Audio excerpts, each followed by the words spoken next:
It is platform 13, Sarah Jane. I'm not superstitious anyway. returning to London for the second time in his career. Andy Burnham heading to be sworn in as an MP. Of course, he was an MP in 2005, the MP for Lee in Greater Manchester. His seat of Makerfield now covers some of that seat, but this is a return in a different context, a return. Somebody who is not currently an MP could in 4.5 weeks' time be Prime Minister. And he spent the weekend, Andy Burnham, with close family in order, I think, to just take a pause before this momentous moment where he steps off the train in London. I think very deliberate to have chosen to come on public transport using a train where, as you can see, loads of ordinary, everyday commuters, passengers. That's Lucy Powell, dressed in blue, the Deputy Labour. A lot of other people looking very bemused by what's going on. Leader. There's something of a scrum there. And Andy Burnham choosing to be alongside everyday passengers, sending a very clear and I think clever signal that he doesn't require fancy cars to take him down to London, but is just happy to take the train. And you can see there just the scrum, people emerging from platform 13 at Euston station.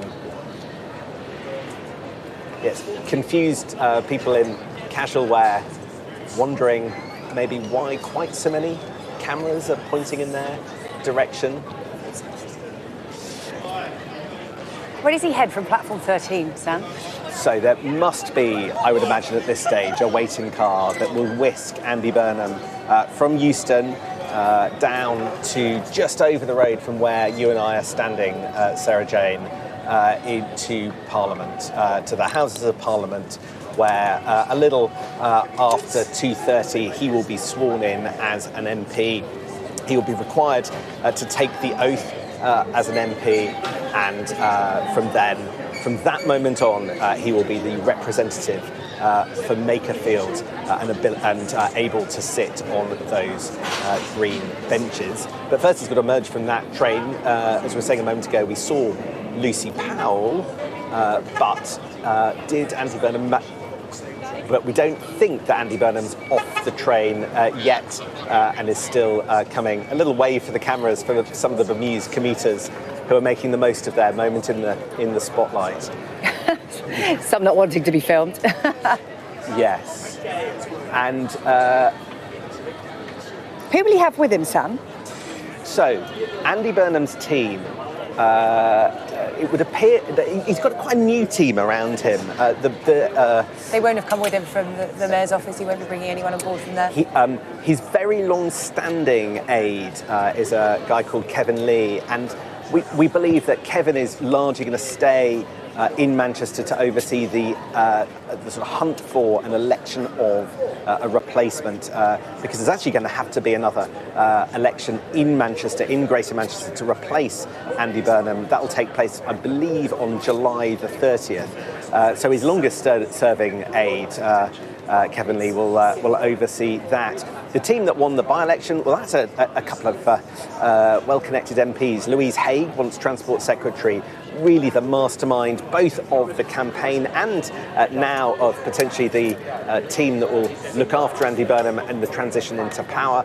Annalise Midgley, another MP that Andy Burnham worked closely with over Hillsborough, she was also part of the team. So they could be the figures that are accompanying him as he emerges off the train when we finally get a glimpse of him. But it was quite conspicuous that there were, that it is a new team. It'll be interesting to see whether he brings any of his family with him, either now or in the future. I was talking to long-term friends of Andy Burnham in recent weeks about if what's now come to pass happened, and whether or not he would enjoy the transition moving from Manchester down to London. Because, I mean, he is one of those politicians with an overriding sense of place. He although a Liverpudlian, he's actually born in Aintree, very much identified as somebody who who really put Greater Manchester on the map, particularly during COVID. And you could see that. Just the pleasure he took from life in the Northwest, his love of the culture, the music, and the sense of place that he did. But now he's having effectively to leave that behind. Of course, in 4.5 weeks, he could actually be living in Downing Street in the building behind me, having to live in London. How much of a wrench would that be for some? And right, we've got a little bit of intelligence. So obviously you are looking at the view as they emerge into Euston Station, but we've just heard that Andy Burnham is making his way down the platform. And not sure why our cameraman's heading away from there, but maybe you know something we don't. What I do know is that is a regular sight at Euston, the crush there of people as you get as you try and sort of embrace the scrum. In these moments as a journalist, it's actually often quite wise to follow the crowd. Because well, that's the thing. We're now thinking if someone at home spotted him and we've missed him, Sam, we're as closer to a tiny screen as we can. Maybe people at home have spotted him and we missed him. They're probably shouting at their TVs, "You've missed him." Coming out onto Euston Square, which is a sort of open area with cafes. There's another exit, Sam. That's what I'm thinking. There's another exit. He's gone out a side door, so off we go. We're going to find him, Sam. The hunt is on. It is, but we know where he's going. He's coming to see us in Westminster, so we look forward to him joining us, coming over the road. I mean, look, it is... When you're Prime Minister, you probably wouldn't sit in a normal carriage in a train. Prime Ministers do travel by train, but they usually sort of reserve off spaces for them because of all the attendant security that you get. It's no surprise he'll have had to go out a side door, because from this point on, it is just probably quite sensible to.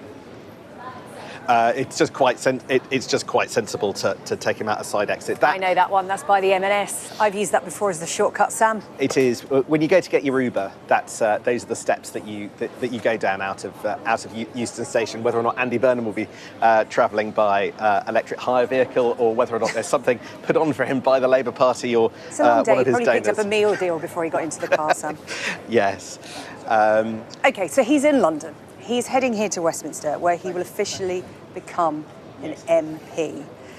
Then what? Right, we now know the timetable. So, in 3.5 weeks' time, nominations open for the new Labour leader. They'll be open for roughly about a week. And if Andy Burnham at that point remains the only nominated figure, and to be nominated you need, himself and 80 other Labour MPs. And if he's the only one at that point, he will become Prime Minister pretty much the next day. So that's looking like the 16th or the 17th of July. Alternatively, if there is more than one figure who is nominated, gets the 81 nominations, then there will be a contest that takes us over the summer, and we will get the new Prime Minister in place by September the 1st. So two paths, one of which would mean Keir Starmer is Prime Minister at the point at which England could be in the World Cup final, one of which has Andy Burnham as Prime Minister at the moment that England could be in the World Cup final. You can imagine the scenes if both England got to that final round and Andy Burnham was Prime Minister, sort of trying to capture the national mood. I think that would be something he would be angst. I think angst would be the word I'd choose. But I think that that gives you a sense of the sort of choreography. But so much to happen over the next 4.5 weeks. But what that means, SJ, is actually for the next 3 weeks there's a little bit of a sort of slightly curious vacuum. The contest hasn't formally begun for the next 3 weeks. We won't know who is in Andy Burnham's team, his cabinet team. We'll just be trying to find out who his kind of key staff members are. He will presumably be able to potentially talk to some of the people in the civil service about the plans that he has, and we'll be trying to eke out some of his policy suggestions and ways of doing things differently. But there'll also be, I think, quite a concerted effort. Since he is the guy who we all think is overwhelmingly likely to be our next Prime Minister, I think there will be quite relentless scrutiny for Andy Burnham in the 3 weeks before this process. Slightly. So I think that is going to be. I think that's going to be quite tough for him because there'll just be such a forensic focus on what he's done in Manchester and beyond and through his career and what he might do. Yeah, Manchester and beyond. We've been racing ahead, haven't we, Sam? Because there are so many steps ahead that we're looking at. One of them is the general election. Nigel Farage, Kevin Badenoch, both talking about the possibility of calling a general election. There was a journalist on the train with Andy Burnham that asked Mr. Burnham, would he call a general election? He said, that is just a little bit too far ahead at the moment. So that's word from the Manchester to London train from Andy Burnham. But of course, you know, he says he's not thinking about that, Sam, but that is one of the things he will have to think about in the coming months, right? Absolutely. Look, I do buy that is a few steps ahead. However, yeah, he's not thinking about it today. Yeah, there were some stories about would Andy Burnham call a general election in the autumn and or not in the run up to the Makerfield by-election, and his team kind of gently tried to shoot that down just because there's a level of absurdity to get to the point where you're calling a general election. Things would have to be going quite well for things to be going quite well. You know, you need to have a cabinet sorted, a policy platform sorted, and you need to be an MP first, for example. We're not even there yet.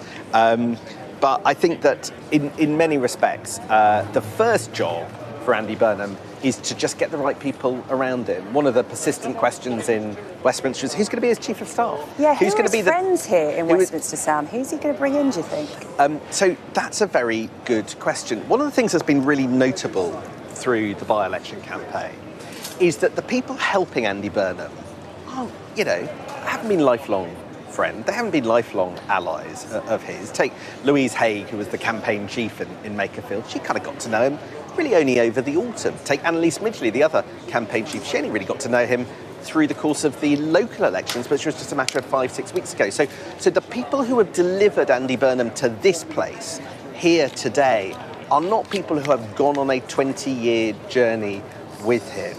And as I was researching the film that we released over the weekend on Manchester and Manchesterism, it didn't strike me that there was a huge cohort of people sort of ready to go from his time as Greater Manchester Metro Mayor that he would bring down to London. So he is turning up and building a team while the plane is in midair with a very narrow landing strip, but using parts and using people that he hasn't spent a lot of time with. So that is a bit of a sort of risk for what's going on. Sam, thank you. Let's bring in Labour peer now, Lord Folks. Good to have your company with us this afternoon. As we look at the streets of London, Andy Burnham is in the capital. His train arriving a few moments ago. He's heading here to Westminster to officially become an MP. But let's take a couple of steps back, if you wouldn't mind, Lord Folks, and talk about Sir Keir Starmer's resignation, because that's how all of this drama started earlier on this morning. Your thoughts on what Sir Keir Starmer had to say in Downing Street earlier? Can I just mention first, though, you said that Andy Burnham might be Prime Minister when England are in the World Cup final. Scotland are also in the World Cup, and he's going to be Prime Minister of the whole of the United Kingdom. So don't forget Scotland. A very good point and very well made. Thank you for that. Thank you. But I thought Keir Starmer's resignation was dignified. It was typical of the man, and it was in the interest of the country as a whole. And I think now people are realising what a great Prime Minister he's been, and that he has had to go because of the relentless criticism from the right-wing media, from the Mail, the Express, the Telegraph, and many others, and that I think people in the Labour Party and in the cabinet realised that this just couldn't go on like that. Hello, folks. We're just looking at a gate at the side of Euston Station. Bear with us a second, just trying to explain chaotic scenes that our viewers and you're looking at as well. This is a gate to the side of Euston Station. We understand Andy Burnham has got in a car, and that car will be leaving any minute now. I'm going to leave our deputy political editor, Sam Coates. It's a little bit below his pay grade, but he's going to watch the screen for us so we don't miss anything. But look, folks, in terms of Andy Burnham, we were talking earlier on about the fact that he's come to London with a bounce in his step. He's coming full of optimism, largely expecting to be Prime Minister in just a matter of weeks, 4.5 weeks. Sam Coates is pointing at the London... Through the goods gate, a London taxi. London black cab. He wouldn't go any other way, would he, Sam? The King of the North arriving through the goods gate at the side of Euston Station, accompanied by two individuals we couldn't see through the glass, and their drives off. Actually, I think that's north. They'll do a little U-turn and then head down towards Westminster. Probably about a 15 to 20 minute journey, depending on the traffic. But Andy Burnham managed. So it's quite interesting. Quite a bit of choreography would have gone into that. They managed to get a London black cab into Euston Station, into the goods, through the sort of goods and entrance, and wait for him there for security reasons, no doubt. So he didn't have to walk up the platform 13 gangplank into the scrum that was waiting for him amongst all those rather bemused passengers who'd been on the same plane, been on the same train. So interestingly, of course, Lucy Powell isn't in the taxi, deputy leader. Just walking behind us, by the way, Lord Hermer, friend of Keir Starmer, who was at his, has been talking to him for a lot of this weekend. So an exit there from one of the people. Here in Downing Street, there is a lot. This afternoon. But so Lucy Powell not in the taxi with him. She's a long-term friend of Andy Burnham. She was the one person on the NEC that voted for Andy Burnham to contest that by-election a few months ago that he ended up being blocked for. The sign of the pair's strength of a relationship, and she's been involved in the Makerfield by-election quite heavily as well.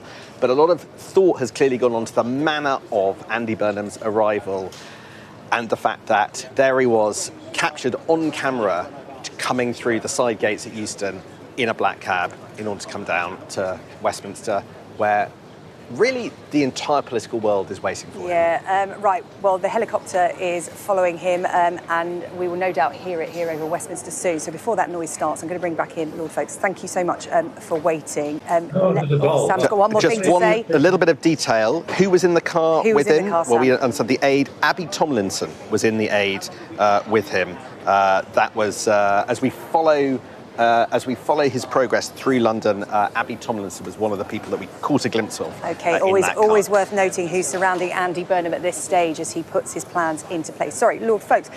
We were talking about the fact that Andy Burnham has come to London in a spring with a spring in his step. It's so different to last time he was in London. Talk to me about what Andy Burnham is bringing to Westminster.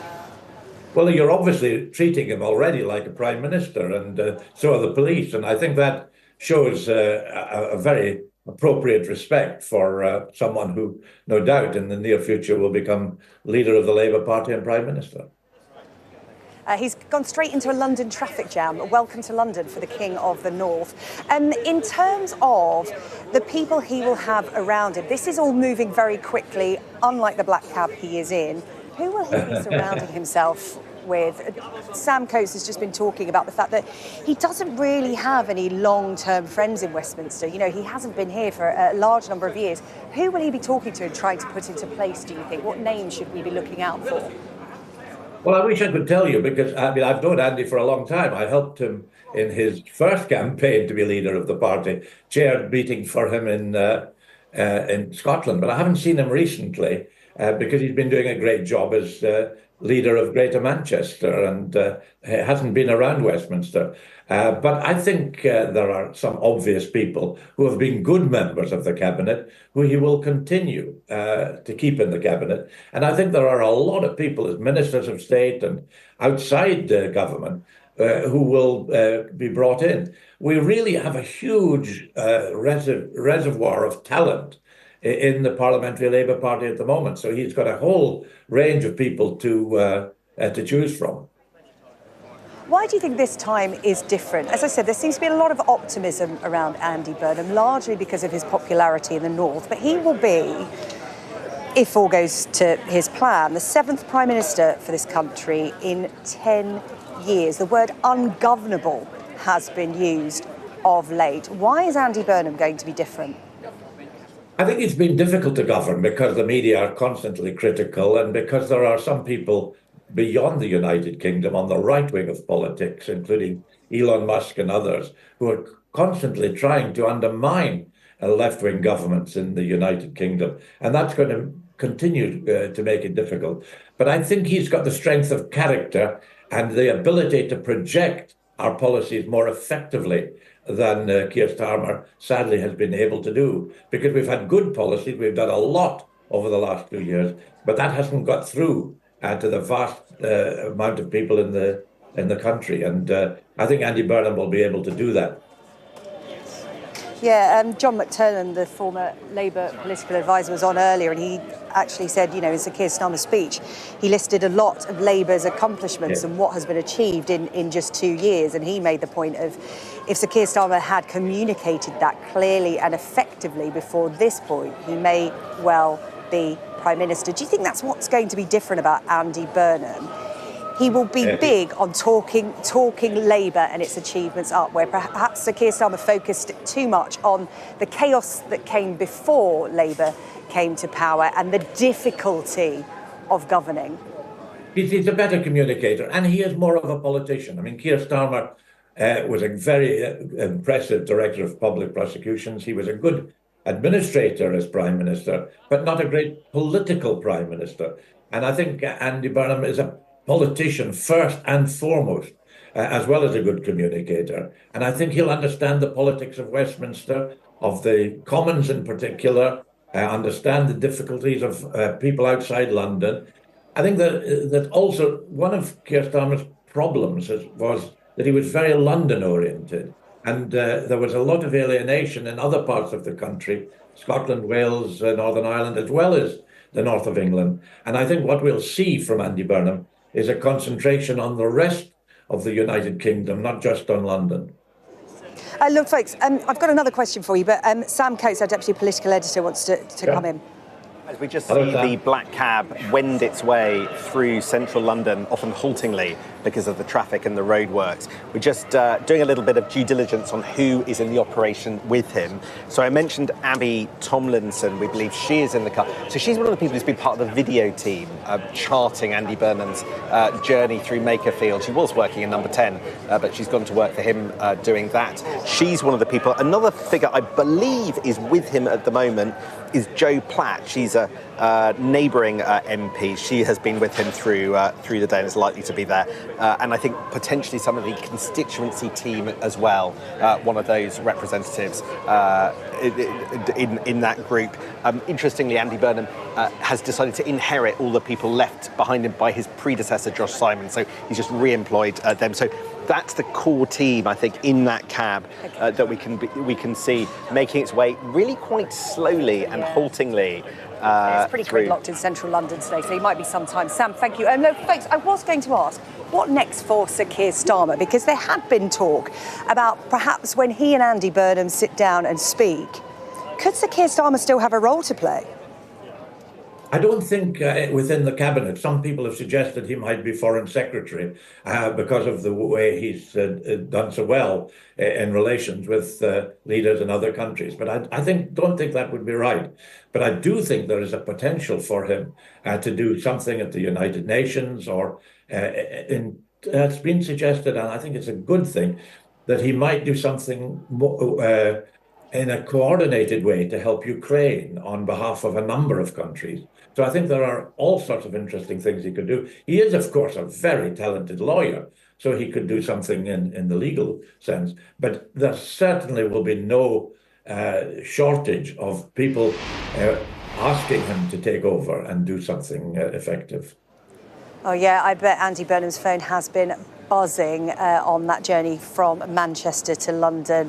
No doubt it's still happening in that taxi. He's got a bit of time. It's slow moving at the moment as he heads here to Westminster. And another question about, again, a big step ahead, but, such is the pace of what's unfolding at the moment. General election, those words have been bandied around today. Nigel Farage calling for one. Kemi Badenoch being a little bit more cautious. A journalist actually broached this subject with Andy Burnham on the train this morning, and he said, whoa, that's a couple more steps ahead that I'm prepared to look at the moment. What are your views on a general election and what will happen